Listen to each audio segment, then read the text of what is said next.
Hi, I'm Jaclyn. And I'm Courtney, and this is Caffeinated Crimes. Hello there again. Welcome back. I don't know. Struggle, guys. You would think 3 weeks off recording I would have come up with a better intro, but I didn't. I'm just sticking with my old ways. We are recording back to back again, so don't really have any updates that have happened in the 5 minutes since we finished recording last week's episode. So Yeah. yeah, not I peed and I got a phone charger. That's about it. So that's what's going on here. I popped my hip because I don't really know why. Maybe it was the travel and all that. But I'm having hip pains. Oh, In my leg, hip pains. I don't really know what it's from. interesting. Maybe I had done something to strain it. Yeah. I did start playing kickball, so maybe in one of the kicks Yeah, I that hit could be too it. hard or something. But it feels very weird. It's very odd, and I feel very old. So I mean, as you well know, my hip pops anytime. If I've been sitting for 10 minutes, I can pop my hip out because, I don't know, I'm weird. But yeah, so that's what's going on in our world. I did have something I wanted to talk to you about, Courtney. We're about to have therapy on the spot now. So I saw a TikTok. So when I was 5, I'm just kidding. I saw a TikTok this morning, and I looked it up to make sure that the stat was legit. But it said that 65% of the world's serial killers are from the United States. So, why do we think this is? Is it just because they're more likely to be caught in the U.S.? Is it because we love guns as a country? Why? I will say also, I don't have any research on this if it's still accurate, but I did learn in a class that mass shootings is kind of a more U.S. thing too. As far as going in somewhere and shooting people for random people. Basically the psychology class I was in, our teacher was from Colombia, I think. And he was like, it's a very violent country, but there aren't mass shootings. People are killing each other. Yeah. But there aren't really mass shootings. And he was like, and there's one mass shooting I remember, and it was by a former U.S. soldier. So it wasn't even by So Interesting. I don't really know. We are very big, I will say. The U.S. is very, very big compared to other countries. So maybe we just have more people and more ability. But I mean, places like China that have way more people than us don't have killers like this. I definitely think the access to weapons is a big one, but like you said, there are some countries that have access to weapons that still don't have mass shootings. I also don't know necessarily if it's a gun thing, because most serial killers don't really use guns. Yeah, you know, that's what I was gonna say strangle, too. stabbing, stuff like that. So I don't really even know if it's a gun issue. I don't know. Courtney's saying it just might not be a gun issue. What's happening? But you know what I'm saying? As far as the mass shooting, 100%. But the serial killer aspect, I don't really know. Someone in the comments did say that because the U.S. is such an individualistic country, that people aren't as likely to have regard for other human life like you would in more collectivist countries that view the community as a whole. I kind of see that, kind of what we're talking about in My Way episode, in the Philippines, it's you're helping everyone else, you're together, and so you wouldn't think to go be killing people.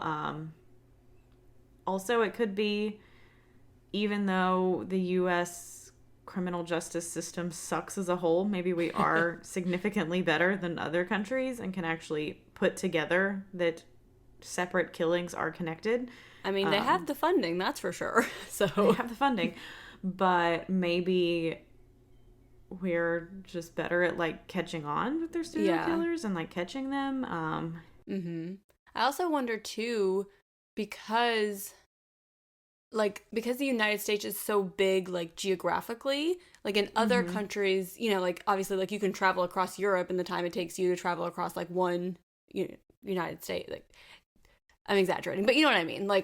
You can be in another country very quickly in Europe versus in the United States. So is it something that jurisdictions don't communicate? You know what I mean? So in the US, where it has taken so long for us to even be able to connect serial killings that happen across state lines, I mean, they're in a whole different country. Like, are they going to catch on that it's a serial killer if you can be in a different country later that day? You know what I mean? So maybe that's part of it too.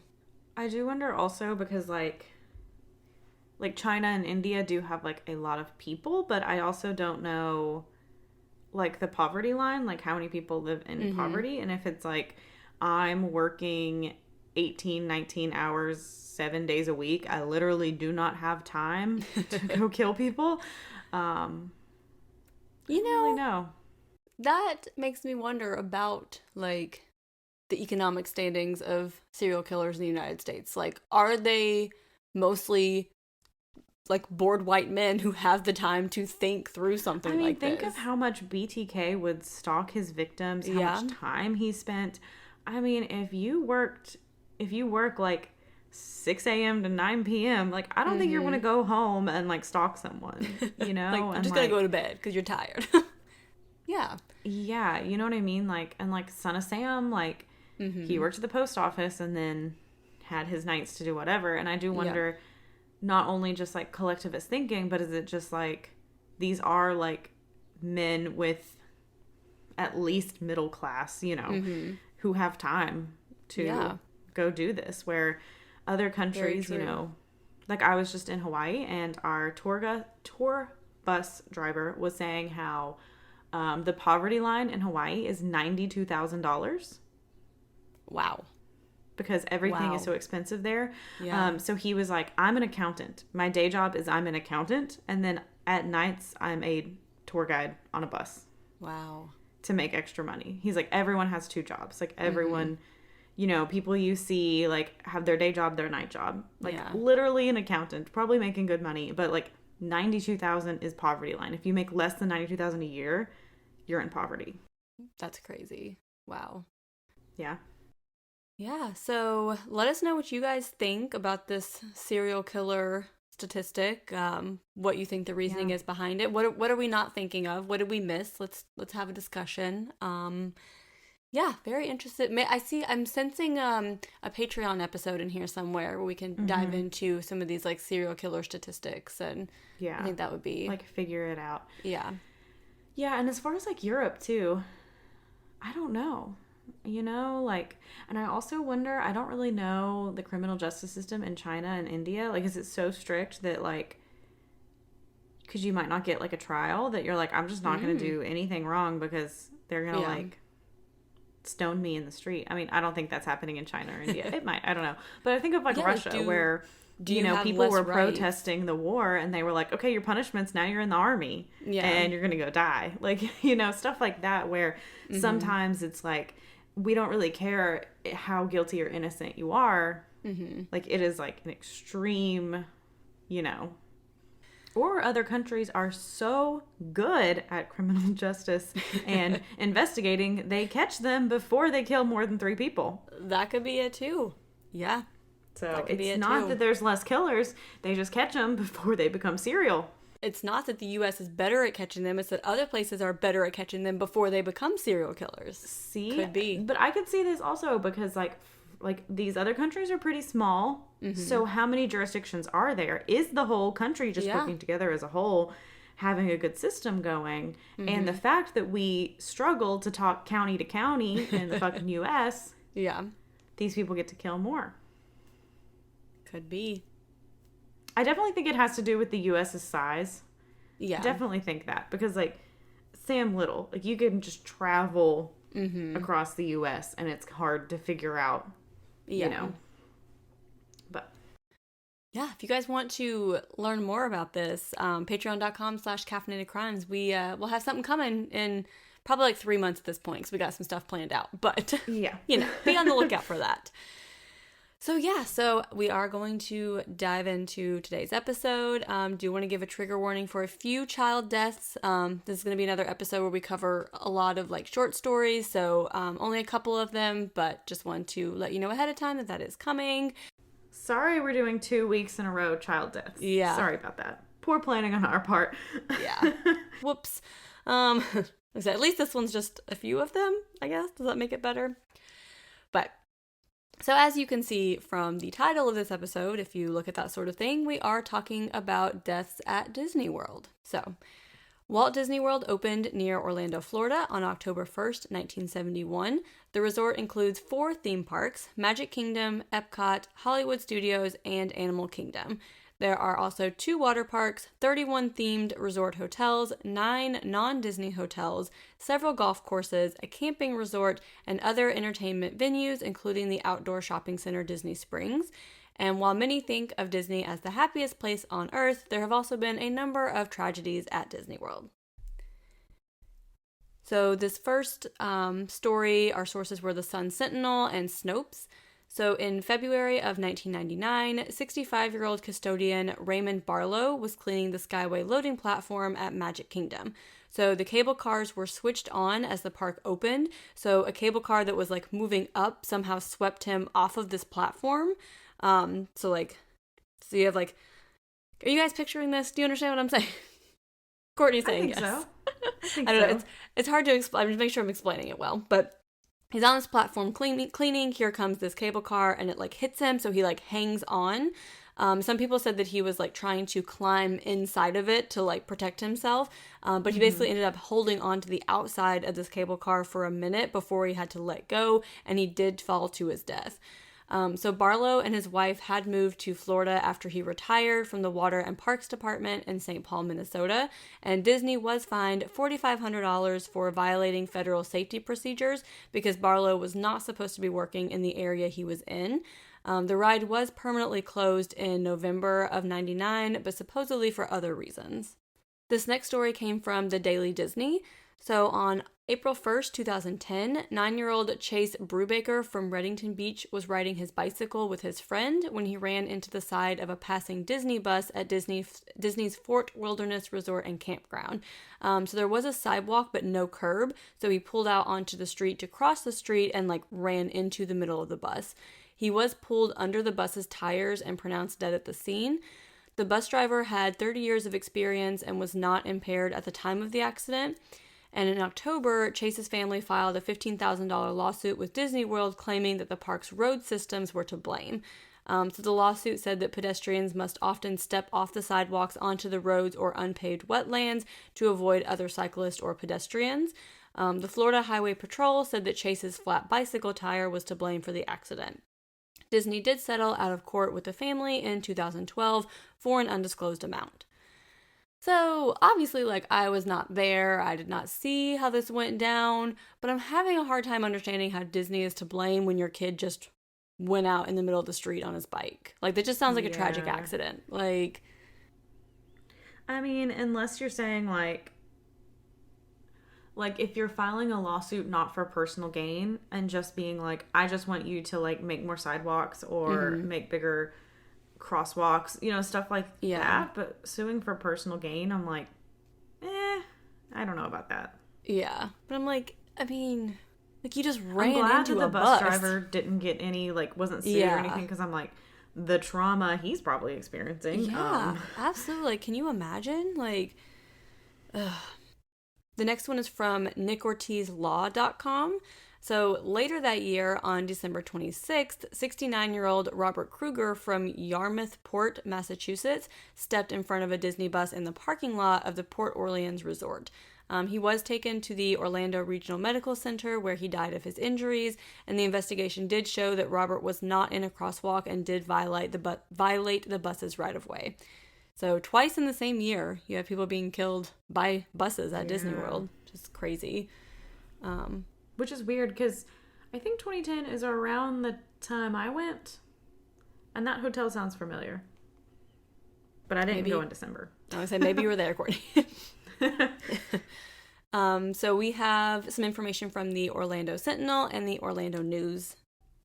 Just the Orlando News. I don't know why I said that weird. Okay. I think there's an AP News in there, too. Oh, and an AP News article. So before we tell these next stories, we're going to talk a little bit about Disney's monorail system. So the public transit system started running in 1971, and each train can carry 364 people and travels up to 40 miles per hour, which is pretty fast for like a public transit system through an amusement park. So the person operating each train is called a pilot, and the train's computer maintains the speed, but the pilot can override the speed if needed. The system requires that 2 hold points be between each train to maintain safety. And if a train detects that the train in front of it is closer than that, the emergency brakes are automatically applied. There is a computer system in place that prevents the emergency brakes from being released until the correct amount of space appears, but the pilots can override that as well. So basically it's set up where if the train is getting too close to the other train, it's automatically going to brake so that there are no collisions, but the person driving it can turn that off if they needed to do something that, like maybe you're like pulling them in at the end of the night and they're supposed to be like stacked up next to each other or something. Or there's like an emergency on it and we're like, we need to stop right now. Kind of sounds like a Tesla. Like exactly. It can do its own speed. It can merge. It can do whatever. But you can be there and you can override it. You can tell it not to. So there are 3 separate lines with different colors indicating each one, and they do operate a span of 14 miles across the park.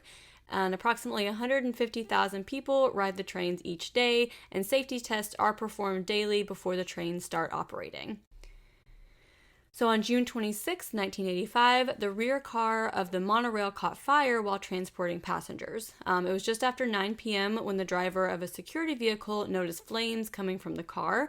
He notified the monorail driver and contacted the Reedy Creek Fire Department to evacuate 200 people from the car.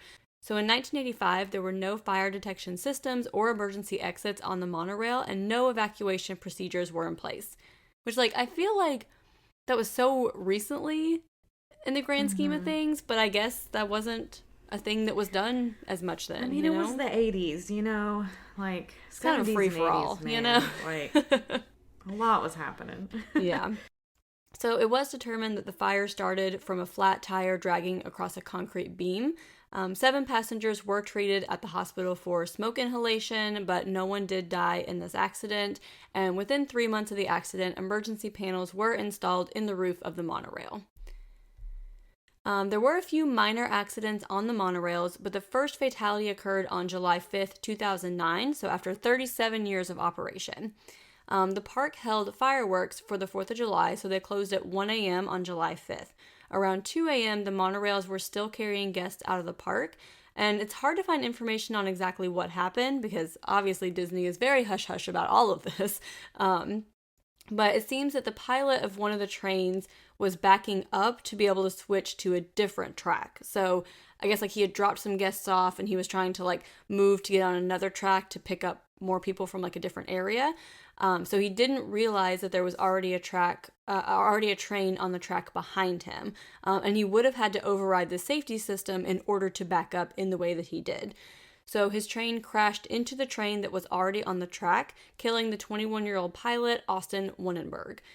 So one passenger was recording a video while other passengers tried to get inside the pilot's area to help him.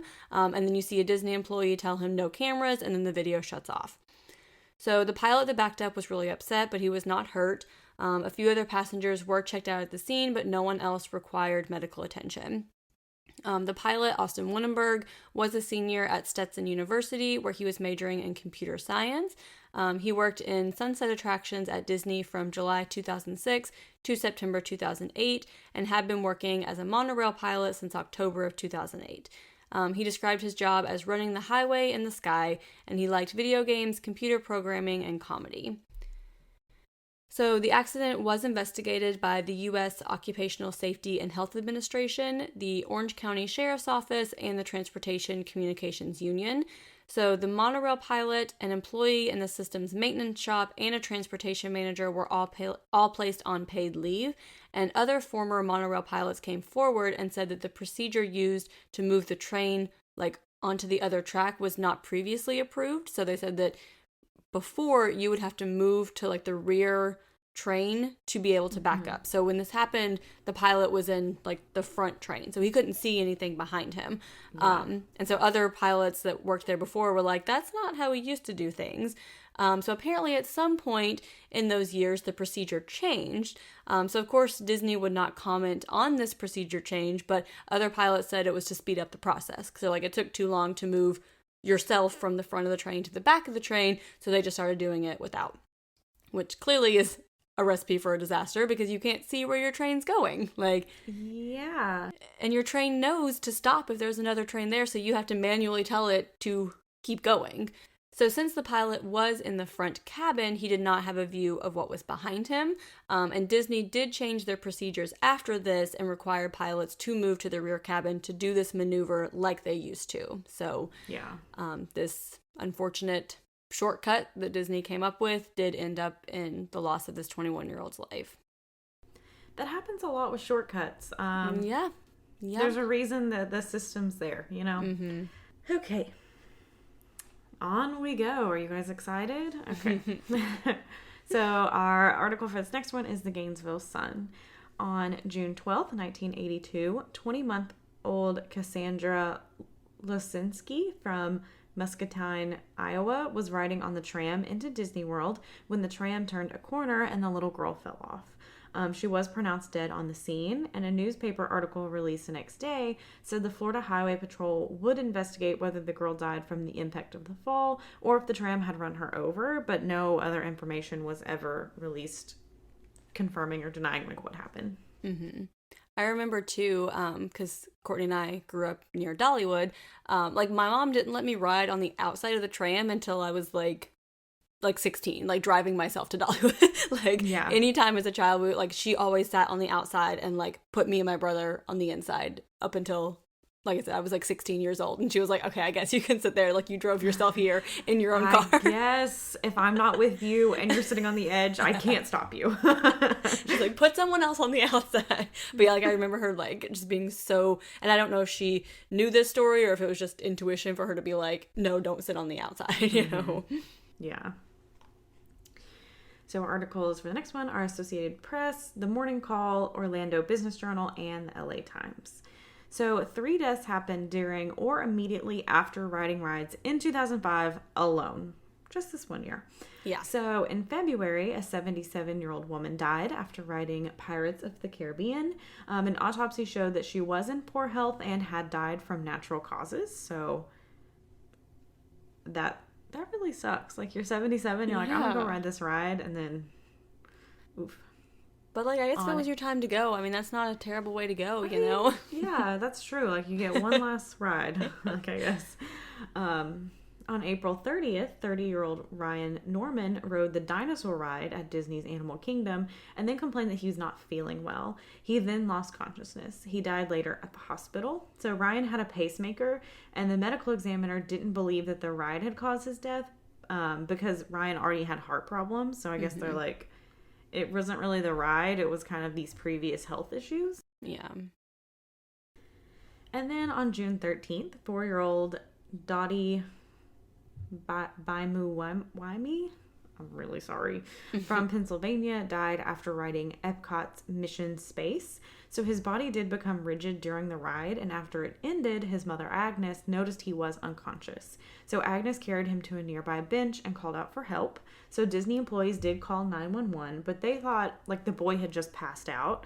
I don't know how similar this is to like a few of the other rides, but some of them I know like can go like really fast to kind of like mess up your like equilibrium kind of. Yep. Kind of like those slingshot rides, how people like pass out on those a lot. So I guess they were like, oh, he's just passed out. And like it's also June in Florida, like it's probably hot, you know. Yeah. Like I'm sure tons of people pass out at Disney World every day, you know. And 911 tapes do show that it wasn't until 1 minute and 20 seconds into the call that the 911 operator asked if he was breathing, and they said no. So they then instructed the employees on how to begin CPR, and at 2 minutes and 40 seconds into the 911 call, a Disney supervisor said a CPR certified employee was performing CPR. Paramedics arrived and took Dottie to the hospital, but he was pronounced dead shortly upon arrival. So the ride was examined and found to be working normally and reopened the next day.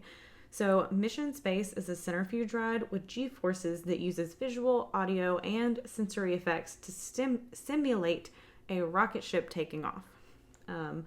So several riders have been taken to the hospital for nausea, fainting, chest pains since the ride opened. I know personally I get really sick on these kind of rides. I have really bad like motion sickness. Yeah. So stuff like this, I would probably pass out or be extremely nauseous after reading it. Like, I'll pass on that, thanks.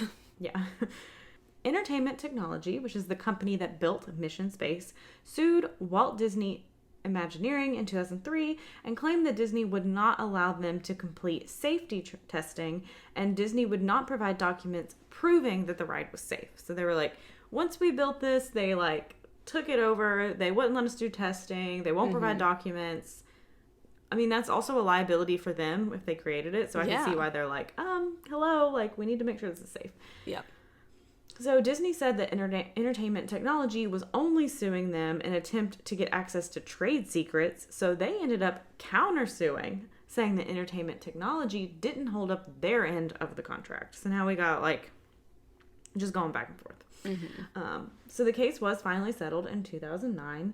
Dottie's cause of death was determined to be from abnormal thickening of his heart muscle that had been there since birth. And doctors said that he was at risk for sudden death at any time, but the extreme stress could trigger this condition. Which is just so sad. Like, you take your did they 4-year-old know to Disney. He had? No. Before, like, this autopsy. Yeah, just being like, oh, that's so tragic. Like, that's one of those things if, like, you don't have symptoms of it. It's like, how would you ever know? Like, you don't get, like, a scan of your heart just for the hell of it, you know?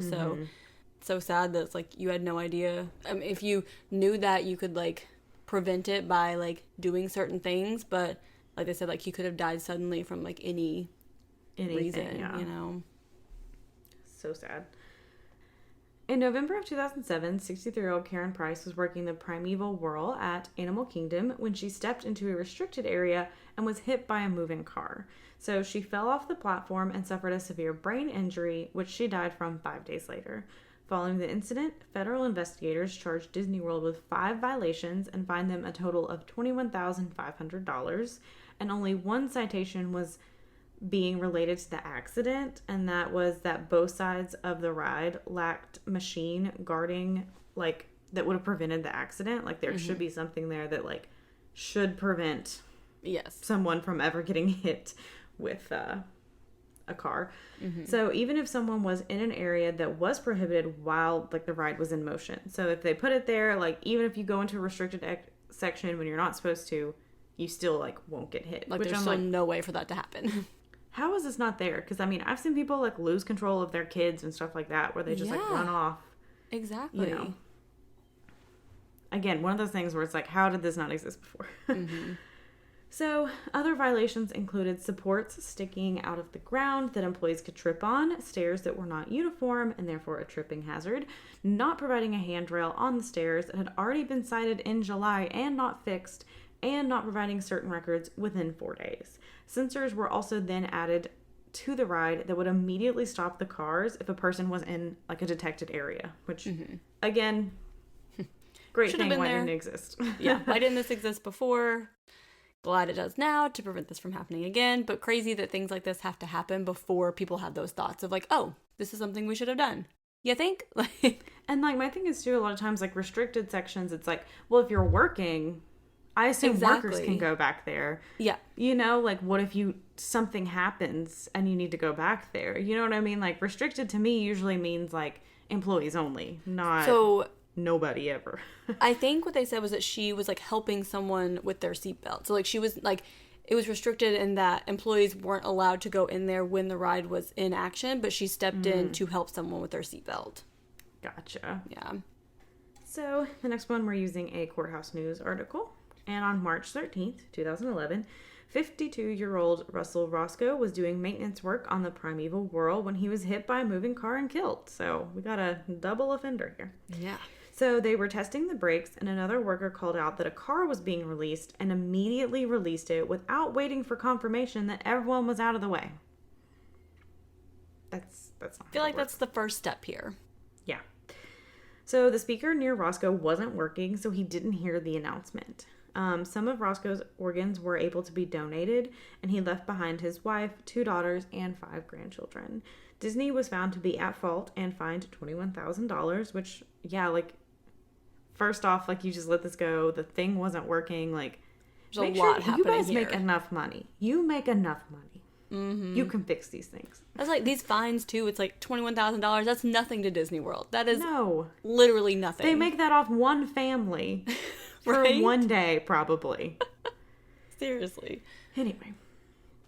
Roscoe's widow, Terry, sued Disney World for the wrongful death of her husband, and the lawsuit claimed that Disney forced the maintenance workers to work long shifts with no overtime pay, which led to the work being rushed and proper safety protocols not being followed, and the case was settled in 2016, which I can see that. Like, the one who, like, the guy who released it being like, oh, here we are again, like, I'm releasing this, like, just hitting it because you're, like, trying to get it done. Yeah. You know? And I mean, like, that person, like, there should have been a speaker next to him where everyone would have heard it. I mean, again, you should probably wait for confirmation, but if that wasn't part of the protocols, that was something that you didn't even think about happening. Like, you didn't, I don't know. Yeah. Yeah. And this is our last one of today, and we used AP News. So, in February of 2004, 38-year-old Javier Cruz was dressed as Pluto when his foot got caught between two sections of a parade float as it was about to enter the parade route. He fell underneath the float and was run over and killed. So OSHA did fine Disney $7,000 for the incident and said there should have been measures in place to prevent this, like such as barriers around the float so someone like couldn't get caught between them, where it's like you should do this, which usually when like OSHA is finding them, I feel like this has to be like written down somewhere of like conduct, you know what I mean? Like if they're like stuff should have been here to prevent this, I'm like, so did you do a shortcut and that's why you're getting fined, you know? Like it feels less like, oh, we discovered something we should put into law, and more like, you should have been doing this, and you know it. Like, this was already a protocol that you just ignored. Yeah, because they did, yes, I forgot to finish writing this one, but they, also, I don't know why, I just said writing, like Paul Hull's writing. Anyway, so, but they did put in those measures afterwards, obviously, like they do in all of these. They take care of the problem after someone is killed. Yeah. And, like, someone dressed as Pluto, too. Like, can you imagine, like, I mean, it happened before they, like, entered the parade route, so they don't think any, like, guests of the park saw, but, like, you're just, like, sucked under, like, Pluto. Yeah. Like, not that this death is any sadder than the others, because it was Pluto. Like, Javier Cruz's death matters, but as a kid at Disney World, you see Pluto being run over, like, what the hell? Yeah, and obviously we did not cover every single Disney World death, and we didn't even start touching on Disneyland. Exactly. Deaths. Like, I did not think there was going to be this many in general, or that there would be this many with some information. I thought Disney would probably try to, like, cover up most of them, which it is very difficult to find information. That's why this episode ended up being so short, because we could have added so many, but honestly it took so long to, like, go through 4 news articles to get a single paragraph of content. So probably do a part 2 of this eventually. Let us know if you guys want a part 2, or if you were like, no, we don't want to know about Disney World. I feel like one podcast I listen to has done Disneyland, and I think there were some pretty scandalous ones in that one. So we probably have to do a Disneyland someday. Yeah, for sure. Definitely do that one. So yeah, this is super sad because you're going to an amusement park and thinking that everything's going to be happy and wonderful. And also very strange because I started researching this, like 3 days before the boy was killed in Florida from the, what's it called? The ride. I don't remember what the ride itself was called. But it's one of those that, like, goes up to the top and then, like, spins around, and his harness thing, like, wasn't secure, and so he did fall out of it. So super tragic. Again, this just happened a few weeks ago as of this recording, but I'd already started researching this one, which made it super weird. But yeah, it was very weird how they, like, it, like, happened, like, right after you started researching and, like, decided on it. Like, it wasn't, like, we didn't decide on this because that happened. Yeah. Just so you guys know. So, Courtney, what is your perk of the week? So, my perk of the week is kind of a continuation of last week's perk of the week, because I talked about the wedding, and my perk of the week this week is I also went on a 2-week honeymoon, which I've never been on a 2-week vacation before. Shit is nice. So nice. If you can do it, definitely do it. We did go to Hawaii, and it was absolutely gorgeous. It was paradise. It was just so nice after a lot, especially like after, I mean, COVID is still around, but things are better. There are more vaccines and stuff now, so that helps. But, you know, kind of after all of that, and then I also was working a lot of overtime, and I was planning a wedding, and there was a lot of stress in my life. So to get 2 weeks to just kind of literally go to an island and not worry about anything was so nice. Kevin and I had a fantastic time. It was absolutely wonderful. We were already planning our next trip back before we even left. So that's how good it was. The next time, Andrew and I are going to get a babysitter, and we're going to come with you, right? That's the plan? Yeah. Okay, good. Yeah, we probably are going to do 2 weeks the next time, but we are going to go to a different island. So gotcha. Let's go. I'm there. We'll go. We talked about our 5-year anniversary, so okay, sounds good. We're also planning out every anniversary that we're going to take trips, because we just love an excuse to go on a trip. So of course, that's what we're going to do. Yeah, super exciting. But yeah, it was wonderful. It was such a good time. It was so nice to just relax and pretend to be rich for 2 weeks. That's what Kevin and I kept saying, because for the wedding, we mostly just asked for like honeymoon fun, basically. Like we had a registry too, but we also saved up. We've been engaged for 2 years, so we got to save up a lot of money too. And so we didn't really have to worry about money, and it was so nice. Now I'm back to the real world, and that's fun, but it was incredible. It was just such a magical time. It's so beautiful there. Like, it's amazing. That's awesome. But yeah, that is my perk of the week. Jaclyn, what is your perk of the week? So my perk of the week is pretty much equally as relaxing, because my new part-time nanny started this week. Ooh. So very just relief, I guess. I don't know. I've been working from home full-time alone with my infant for, how old is my child? 11 months. Almost a year. So since she was 3 months old, so 12 weeks old is when I went back to work, because we live in the United States and it sucks. So since then I have been working, like I said, full-time from home with my infant. It is very, very, very difficult. Don't recommend it. Only getting harder. Yeah. Only getting harder. It just gets harder. It's so funny, because I think back on like when she was like 4 months old, and I'm like, this is the hardest thing I've ever done. And then now that she's turning 11 months old, and I'm like, how did I think that was hard? This is hard. Yeah, because she's literally like crawling, getting into things. Yes. Like can't just be like held or, you know, sleeping less. Yes. So our new nanny started. She comes just 2 afternoons a week, so not even like a ton of time, but just a few hours for me to like sit down and focus on work, and it is so nice. And I've been very blessed that my job allows me to be flexible, so if I have to like work super early in the morning or super late in the evenings or whatever, like they allow that. But this also gives me more time to like, that I can relax in my off time and not be catching up on work that I missed because I was doing 2 full-time jobs all day.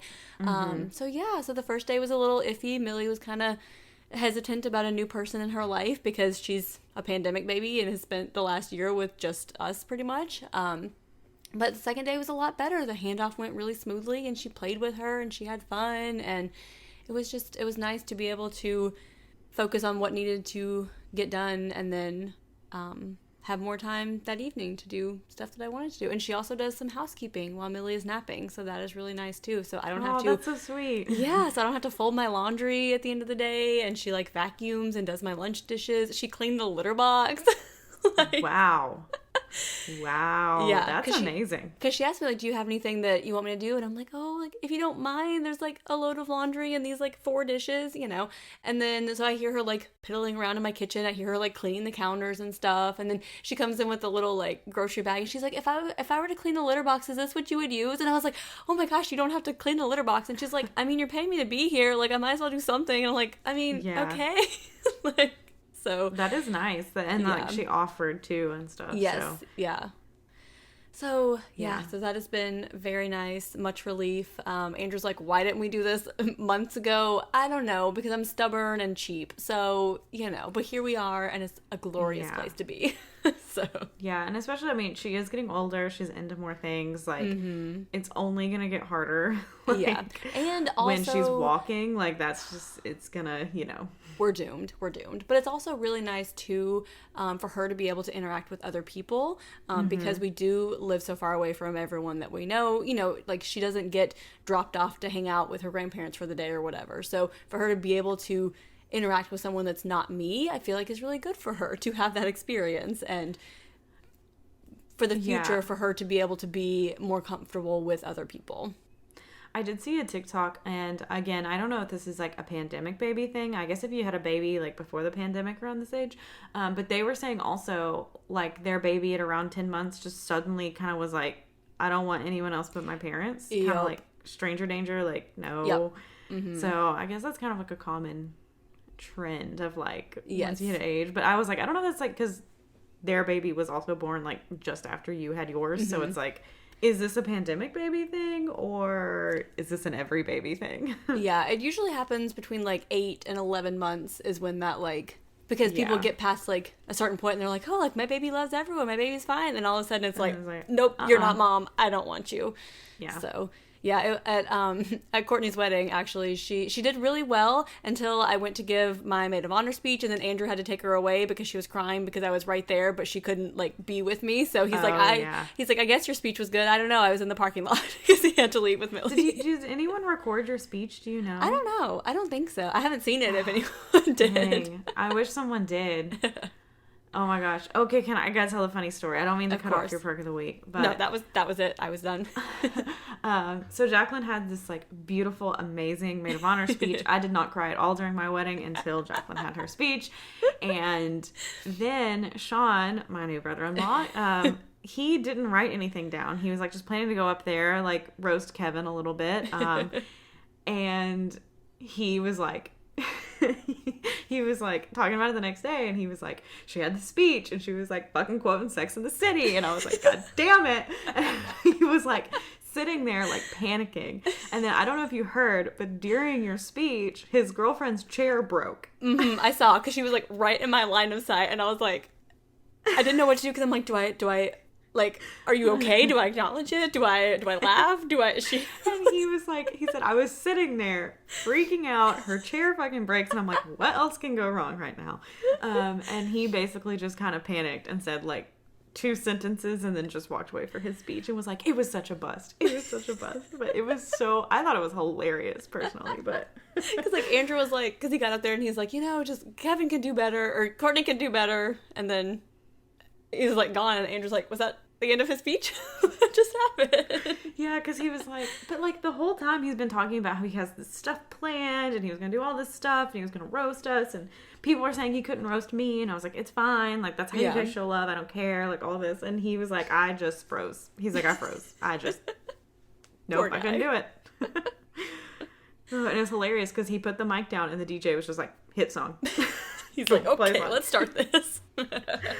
But yeah. So if you want to tell us, what are we even talking about your 2-week vacations, about your speeches at your wedding, your babies not liking other people, your nannies, or don't do like I did and read a book about a nanny that murders the kids literally the week your new nanny starts, because that was smart.